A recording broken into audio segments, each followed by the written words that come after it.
tunay ngang merong forever. Tara mga ka-forever. Panoorin natin ang 5 kwento ng pag-ibig hanggang sa kabilang buhay. Number 5. Kakaibang pagmamahalan ng mag-asawa sa Ukraine. Ang babae ay kusang inilibing ng buhay upang samahan ang kanyang asawa sa susunod na mundo, naniniwala ang mga arkeologo.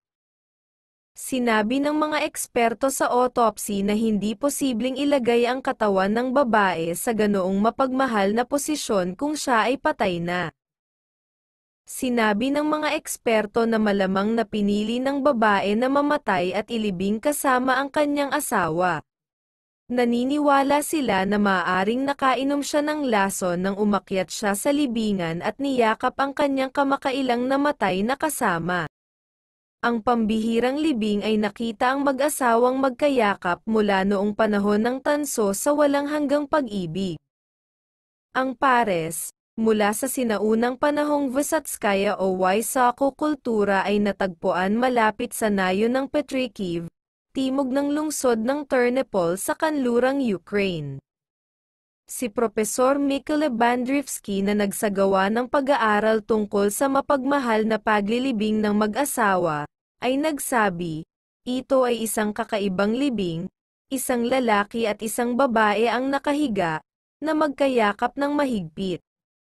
Magkatinginan ang magkabilang mukha, magkadikit ang mga noo nila, nakahiga ang babae sa likod, gamit ang kanang braso ay masuyong niyakap ang lalaki, ang palso ay nakapatong sa kanang balikat nito.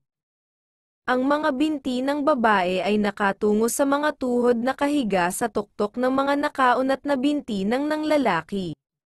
Ang parehong mga patay na tao ay nakasuot ng mga palamuting tanso. Number 4. Ang mag-asawa ay inilibing ng buhay 2,800 taon na ang lumipas ay nahukay sila at ang mga mananaliksik ay natulala. Ang taon ay 1972 at ito ay sa archaeological site na Tepe Hüseynlu sa hilagang kanluran ng Iran na ang mga siyentipiko ay gumawa ng isang hindi kapani-paniwalang pagtuklas. Doon, malayo sa ilalim ng lupa, ay ang mga buto ng 2 tao. Ngunit hindi iyon ang lahat. Ang mga kalansay ay tinatayang nasa halos 2,800 taong gulang at pag-aari ng isang lalaki at isang babae.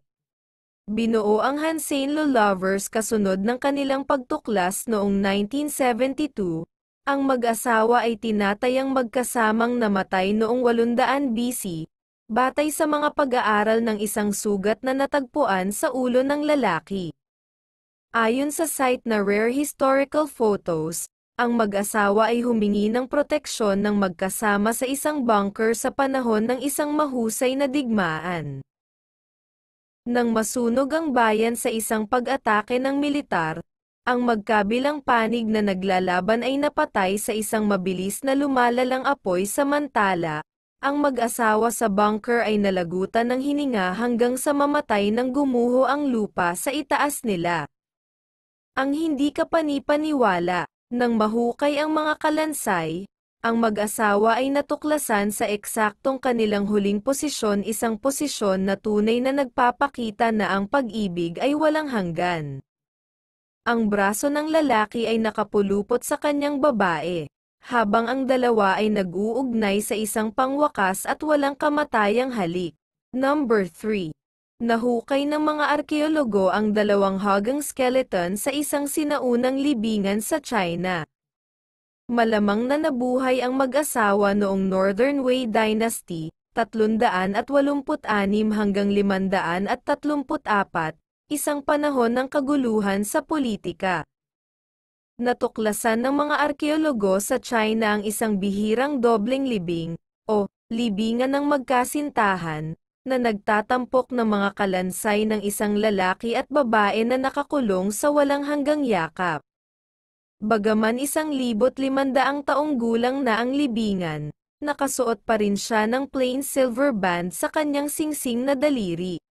Ang mensahe ay malinaw na mag-asawang nakahiga, magkayakap sa isa't isa para sa walang hanggang pag-ibig sa kabilang buhay, isinulat ng isang grupo ng 10 iskolar sa isang pag-aaral na inilathala sa International Journal of Osteoarchaeology. Ang magkasanib na libing na ito ay maaaring direktang katibayan ng isang buong pagpapakita ng pag-ibig at ang kahalagahan ng mga singsing sa pag-ibig. Ang libingan ay isa sa 600 na natagpuan sa isang sinaunang sementeryo na nahukay sa isang construction site sa Datong, sa lalawigan ng Shaanxi. Ang paghuhukay ay isinagawa noong 2020. Naniniwala ang mga mananaliksik na malamang na ang lalaki na ang katawan ay nagpakita ng mga palatandaan ng hindi gumaling na traumatic injury sa kanyang kanang braso ay namatay, at ang babae ay namatay sa pamamagitan ng pagpapakamatay upang ilibing kasama niya. Kasama sa iba pang mga posibilidad ang dobleng kamatayan sa pamamagitan ng pagpapakamatay, o pareho silang namatay sa sakit ng sabay.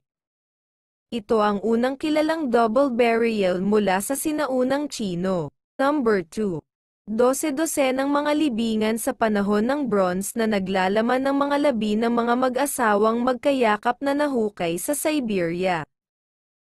Ang mga archaeologist ng Siberia na naguhukay sa rehiyon ng Novosibirsk mapa ng Russia ay nakahanap ng isang necropolis na naglalaman ng humigit kumulang 600 libingan na pinaniniwala ang kabilang sa kultura ng Andronovo. Sa necropolis na ito ay may 12 ng mga libing na naglalaman ng mga labi ng kalansay ng mga mag-asawang magkayakap, na tinatayang nasa pagitan ng ika-17 at ika-14 na siglo BC. Marami sa mga libing ay naglalaman din ng mga grave goods na mga dekorasyong tanso, ceramic pottery at mga armas. Number 1. Natagpuan ang mag-asawang Romeo at Juliet, na nakalibing na magkatabi kasama ng mga kabayong humihila sa kanila sa kalisa patungo sa kabilang buhay. Nahukay ng mga arkeologo sa Kazakhstan ang mga magkasintahang inilibing sa tabi ng isang libingan ng isang Bronze Age na karo. Ang isang sinaunang mag-asawa ay inihahalin tulad sa Romeo at Juliet, matapos matuklasan na nakabaon sa lupa sa tabi ng mga labi ng 2 kabayo na hinihila sila sa isang karwahe patungo sa kabilang buhay. Ang hindi kapani-paniwalang 5,000 taong gulang na libingan ay natagpuan sa rehiyon ng Karaganda ng Kazakhstan. Sinabi ng mga eksperto na ang mag-asawa ay maaaring magkasama sa kanilang buhay. Ibig sabihin ng isa sa kanila ay maaaring kitilin ang kanilang sariling buhay o pinatay upang ilibing kasama ang isa. Natagpuan ng mga kalapit na arkeologo ang isang libangan ng isang tansong karo na hinatak, ng 2 kabayong inihain para sa libing. Ipinapalagay na ang libingan na ito ng estilo ng Kalisya ay naglalaman ng mga labi ng isa pang mag-asawa at idinisenyo upang itaboy ang mag-asawa sa kabilang buhay.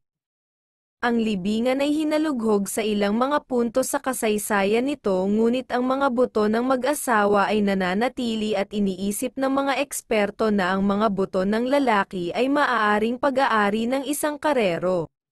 Maraming salamat sa panonood. Kung nagustuhan mo ang kwento, kung maari lamang sana na mag-like at mag-subscribe, hit mo na rin ang bell button para lagi kang update sa aking bagong upload.